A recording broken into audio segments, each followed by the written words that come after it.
Включване от лагер номер 2. Намираме се в лагер Кенсул, който е на 3050 метра надморска височина. Наречен е на името на езерото, което се надявам при подходящи условия да качим утре. Ето, както виждате, гледката е уникална. Често казвам, малко надморската височина, поне на мен не влияе за сега. Може да е от 6-часовото пътуване с буса. Тук ще спим тази вечер.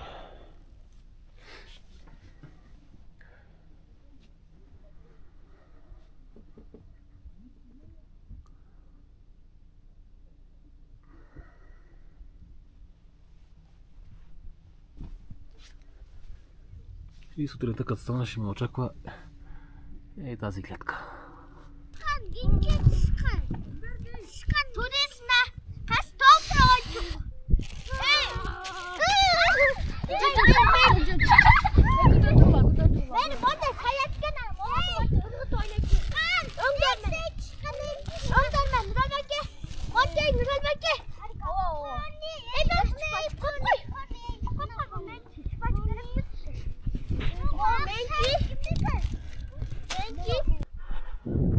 И така, промяна в плана, въпреки че съм малко замаян, ще се качим до това връхче горе. Предполагам, че гледам така около 50-60 метра ще е денивацията, но понеже се намерим на 3050 метра, ще е по-трудничко, колкото от обичайно. Най-вероятно при видеообработката ще пусна някой музика, да не се чува запахтяването ми. Вече са минали 3 минути. Да видим за колко време ще го качим върха догоре и каква гледка ще се открие оттам.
Любимците домакини запалиха печката,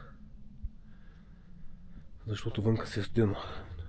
Нощем тук температурата пада до -2 до -5 градуса. Така че наличието на печка в юртата е повече от задължително.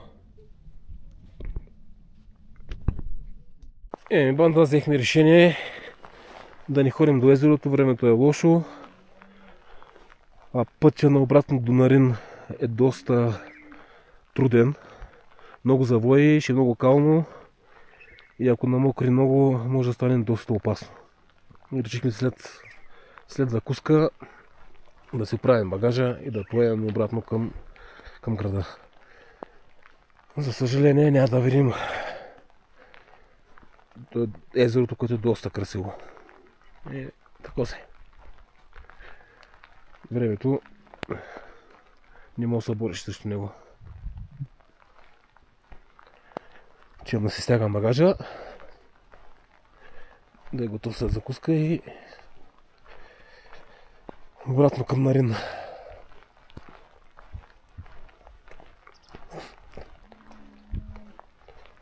Хубаво, че вчера качихме врагчето. Поне не съм капо. И да отидем да закусим. И след закуска се отправяме обратно към Нарин. Времето е много динамично.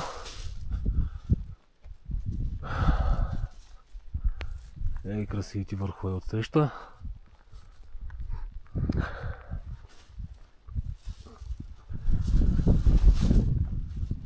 Това са мивките, там са тоалетните. Условията в лагера са доста примитивни и не се за хора, които са претенциозни определено. Но пък е едно преживяване, което няма къде да го изпиташ. Киргизстан е място, което трябва да се посети и лично за мен е един нешифлован диамант. Закуската готова ли? Добро утро! Добро, кое? Закуската готова ли? Да. Добре. Отидем да хапнем. И се оправяме към Нарин, нали? Ами, май така се очертава. Еми не, то... Други опции няма. Да. На здраве. Джури си снима.